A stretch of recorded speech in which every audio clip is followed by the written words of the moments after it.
I'm here with Alex Walker, who is the Mayor of Central Hawke's Bay. Kia ora, Alex, and thanks for joining me. Hi, Andrew. Lovely to be here. Alex, as with many other councils, and particularly the ones in Hawke's Bay, you're going through your 3-year or long-term plan process at the moment, and you recently held public hearings. How did those go? Really great. We had about 280 submissions that came into our process, which was more than more than the last time we had a long-term 3-year plan. And some really considered submissions across all of the topics. And there were some really key themes, but actually what was really heartening was the level of understanding of the complexities of what council was dealing with in the services and infrastructure we provide, and some really considered thinking about how individuals and groups could have some input. So that was really valuable. We've taken that and gone through all of the decision points in our plan. We did this last week, deliberated on which parts could and should move. And some of the themes that we'd heard were around particularly roading recovery, where we actually made a decision to up the contribution into the roading by another couple of $100,000, just to really get in there about the resealing and the re-gravelling of our rural roads that are really important. So we're really committed to that rural roading recovery, and it's our number one priority. Across everything else, we heard really clearly from the community that even worse than the rates going up is the rates going up and losing some of the beloved services. Yeah. So we made two calls. One was to not shorten the hours of our library services to maintain status quo. So that was coming back in, but we did make a very clear decision to continue with closing the transfer stations in Waipawa and Takapo and consolidating at the site in Waipokoro. So not huge moves from where we originally went out with the plan, but some really considered insights. Now, you mentioned that you're going to top up the roading fund by a couple of 100,000. Where does that money come from? So that was an additional addition to the rates take. There's a really interesting part to this is that part of the reason we have a 3-year plan and not a long-term 10-year plan is that there are so many assumptions into how we put together our work that are changing all the time. And a really good example to that is actually the Waka Kotahi funding to support us in both our normal business as usual roading activities and in our roading recovery activities. We've heard some progress on those in the last week, but even when we go through to adopting the annual plan next week, we're still not going to have complete clarity. The reality is some of the parts of our plan and our budgets may change again, because what we're dealing with, the situation around us is also changing and uncertain. So yes, we made a decision to increase a little the rates take on the roading activities. It primarily affects the larger rural land holdings to support that. But actually the context in which we're trying to deliver roading activities is moving a lot, and we're still not exactly sure how big the scope of support funding is going to be. So does this have any effect on the proposed rate increase that you had suggested? Yeah, so we went out with a plan that was at 20.6%. It's now at 20.9%. And the majority of that change impacts into the rural community, which is where that roading land transport rate sits. The majority of that funding sits in there. So that was the small little bit of the change that happened. It made about a 0.3% difference. But given the temperament and the environment we're in, how's that going to go down with ratepayers? If not, you haven't reduced, you've increased. So the interesting thing is that across the options that we put out for consultation, we asked some really clear questions about whether people wanted to continue with what we called the central option of what we thought was the pragmatic balance, or whether they thought that actually going a bit higher or going a bit lower across those different activities would make more sense. It was really interesting the number of people that said that in some of the places, particularly around stormwater and particularly around roading, which are both recovery activities, that actually they could see the benefit of getting into the investment a little bit harder and a little bit faster. So there's a balance in there where actually there was a little bit more that we could do, and so we have taken that on top of the reductions we'd already made across all sorts of levels of service. We've already removed things like additional capital spend on any of our parks and community facilities. That's gone for 3 years.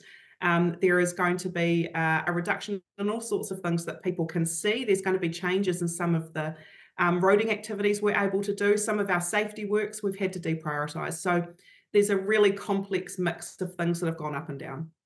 Now, how does it affect the other 2 years of the 3-year plan? What are do the proposed rates increases stay the same for them? They're pretty much the same. Okay. And look, honestly, the big thing, there's a structural difference that's needed for Central Hawke's Bay to see a different path when it comes to rates. And that is a different approach to how we own, manage and deliver, particularly in our three water services.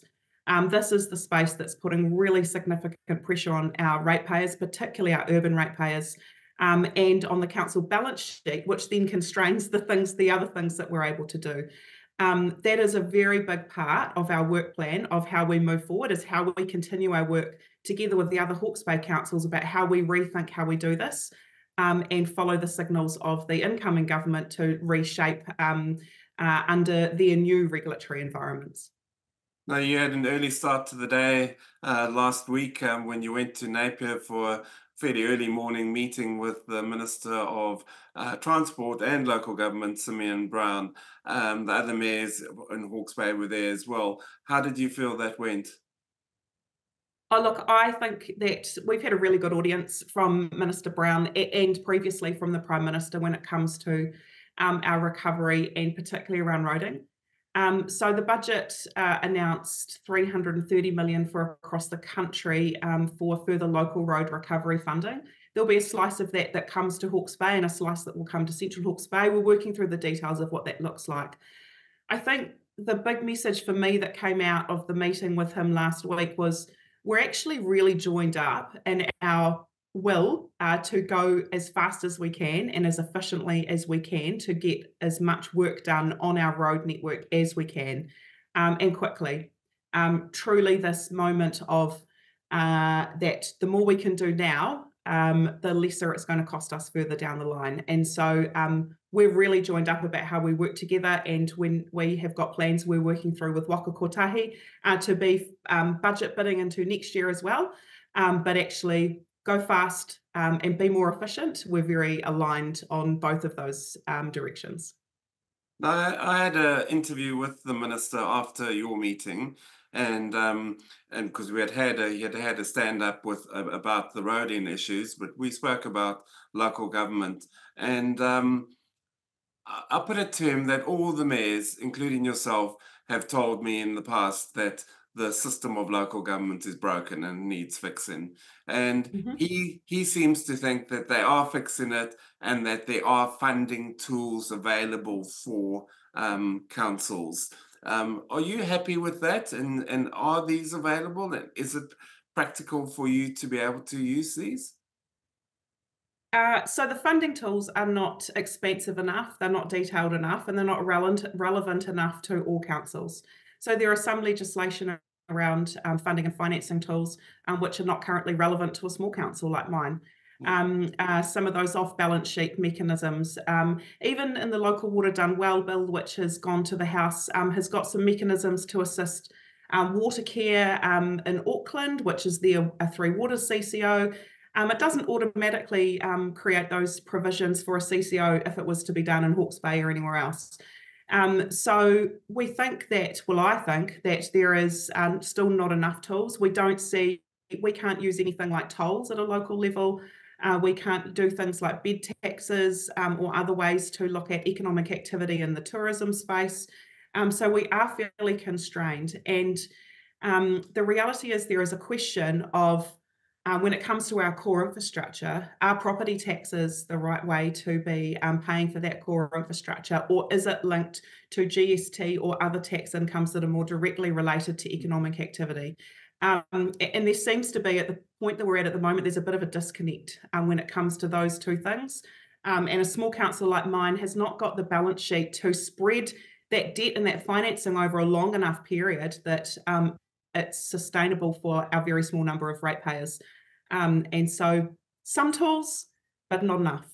Because he was citing local water done well as a star, saying that this was the solution. He also mentioned that Hawke's Bay councils had sort of been quite proactive in adopting a shared service model. Would you agree on that? That you have been proactive? Yeah, we've been very proactive in analysing all of this information based on the Hawke's Bay context, and that's been happening for a number of years. The interesting thing we're in right now, though, is that our context has changed again because of the cyclone. Yeah. From a Central Hawke's Bay perspective, for instance, we've still got damage to drinking water plants and network, stormwater network, as well as quite a lot of uncertainty around where and how we continue to invest in our wastewater treatment because of the new flood levels around the rivers. So what's required, and then also the impact on our balance sheets, is we're having to relook at that. So yes, we've been proactive in understanding how these things would work, but right now we've still got a few more questions to answer. And what shared services, what other shared services, and I've asked you this before, do you think should be explored between your councils? Yeah, look, I think there is a lot of shared services that happen in the background. Very practical things like we share procurement around insurance, for instance, which gives us scale on how we deal with insurance companies. We have shared digital website platforms. We have shared cloud-based digital platforms as well, where we share services and share servers and cloud-based technology. But there is always places we can look for more in how we share expertise as the demand goes up and down around the region. And I'm always looking for what are those opportunities and how do we align across the region. And there's certainly more that we could do. We try and share on things like tourism, economic development, and some of those other areas. We think there's probably more we can do in that too. Yeah, because you mentioned those backroom services and that those, I suppose, they might seem small, but they all add up. Yeah, they really do. They really do, and they give us a level of comfort that there's expertise that we don't necessarily hold at a local level. Yeah. An example, when we get a challenge to a firewall that could potentially impact our digital services and our ability to do anything as a council, and when we're partnered up with the other councils that are a bit bigger, they've got some other technical staff and advice, and we know that we're in a really good place to be able to do that with a level of expertise that we could never afford to hire just for us in Central Hawke's Bay. Alex Walker, thank you so much for your time, and I'm sure we'll be talking again in the future. Ka kite. Thank you, Andrew.